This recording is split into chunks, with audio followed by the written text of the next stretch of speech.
story began in the summer of 1492. Just myself, my mom, and some friends. All talk had been about the death curse, and we were tasked with stopping it. We left off Pratla for Chult, to the colorful city of Port Nyansaru.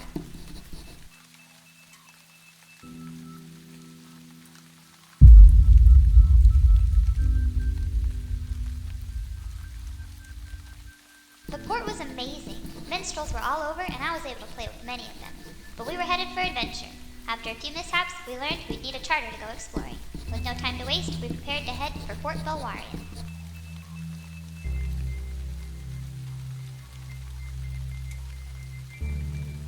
Our first trek was a success. We saved a man called Pontificus and made it to the fort. To get the charter, we just had to deal with some nasties by an old mine. I even found an old journal, like mine, I guess. This one is by Alara Croft, seems fishy. When we finished, I made a new friend, a man named Kawasha and his little plant named Kupalu, and they offered to guide us. We had boat arrangements, so we went back to Nyansaru, guide and charter in hand. When we got back to Nyansaru, we had a few days to wait for the boat. Coin was also an issue that we wanted to solve. This day would be one of my best moments ever. We learned about the dinosaur races and, well, I just had to try.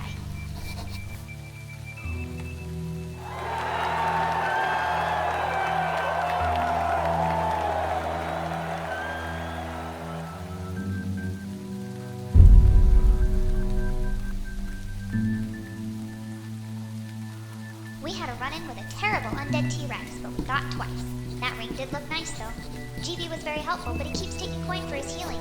I know he means well, but I'll have to ask him about that someday. A day later, we ran for our lives from a very nasty horde of zombies. Good thing Bone Crusher is so fast. Surely things will improve soon.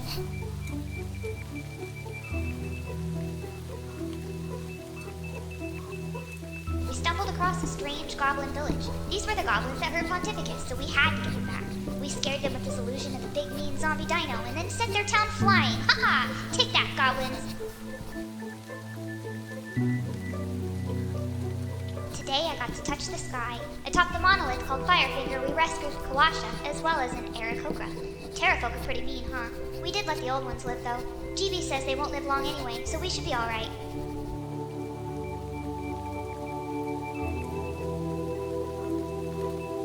Today was the day that everything changed. I had longed to make my own stories, my own legends, but now I just don't know.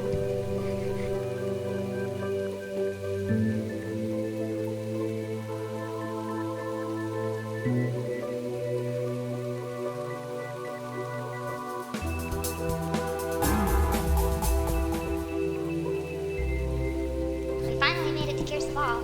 Aarakocra are nice, but they sure do love chores. We also made two friends, Aluna, but everyone calls her Bird Lady, and Zeno. He's metal AF. We also lost another friend. GB, it wasn't your fault.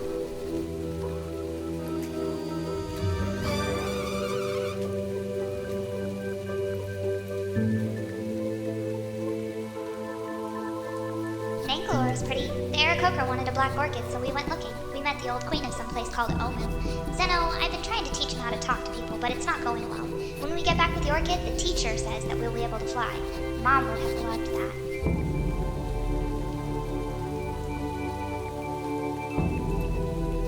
What a weird place that was. A rock just floating in the sky in the same way stones don't. We met a woman named Valindra. She told us that the Soulmonger is definitely an Omu. Something was weird about her, and Zeno tried to talk again. We know where Omu is, but there was this ship that crashed to the west, and we're going to check it out first.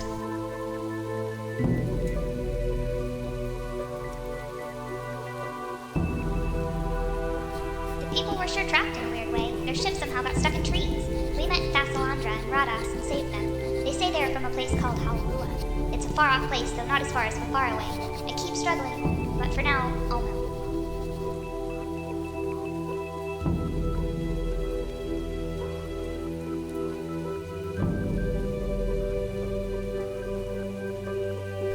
After months in the jungle, we finally had a clear path.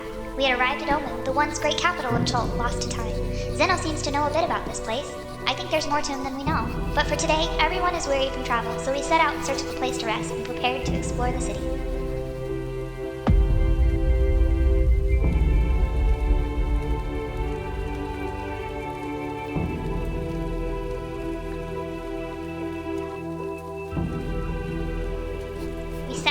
ruined old gatehouse just inside of Elmo. We prepared to start looking through the ruins in search of any answers of Brax from the wreck. Well, he tried decorating, I guess.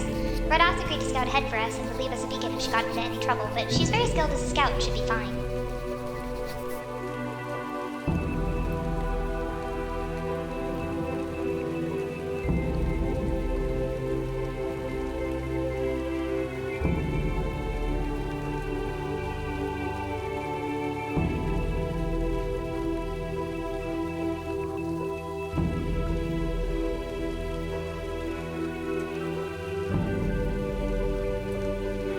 First days in Omu were rough. We ran into these terrible living vines. Those things are just the worst.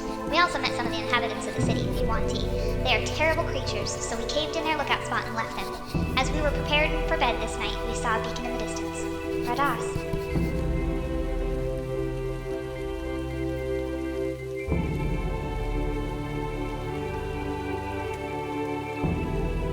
Rados has gone missing. Yuan-Ti were everywhere.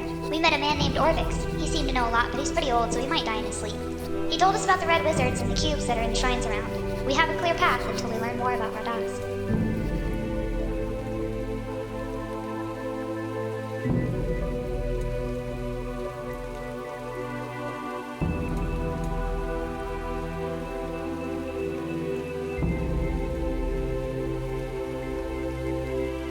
We got the first cube and learned the tale of the trickster gods. I also got some neat items. I'm practically a real dinosaur now. The second shrine seems to have already been looted. We had better hurry. For Ooptown!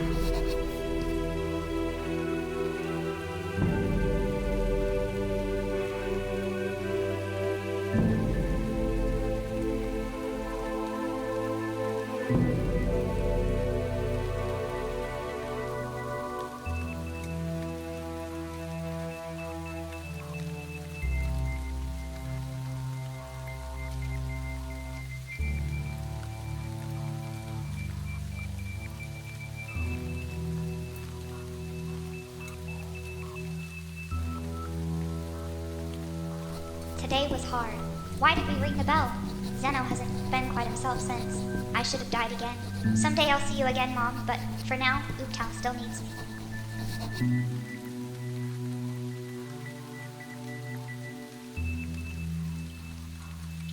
What strange things we found today. A hidden library and a strange device. I feel different, but I'm not blue like Aluna. Zeno decided to stay behind at the library. Reading is better than talking. There's also this weird table that you can, look through. I'm sure we'll get some use out of that.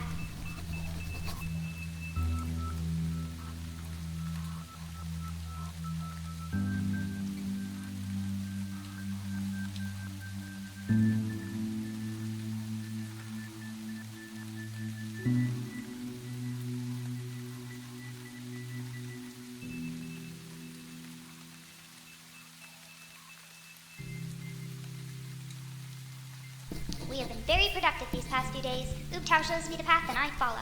Itzy is our newest friend. He doesn't want to eat anybody. Not even sure why I wrote that.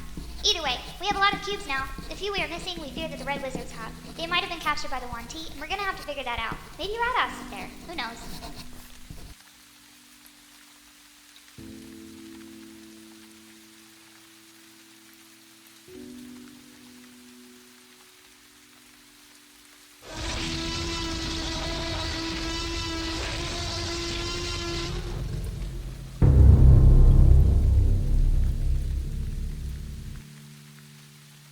We took down the King of Feathers. It was rough, but it's nothing like those living vines. We also snuck into the Yuan-Ti city with disguises.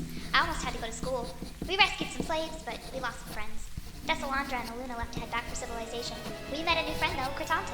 She messed with Chestnut a lot. I think she's funny, if not a little out there. Tomorrow we're going inside the Fane, and then we're going to head into the tomb that we found.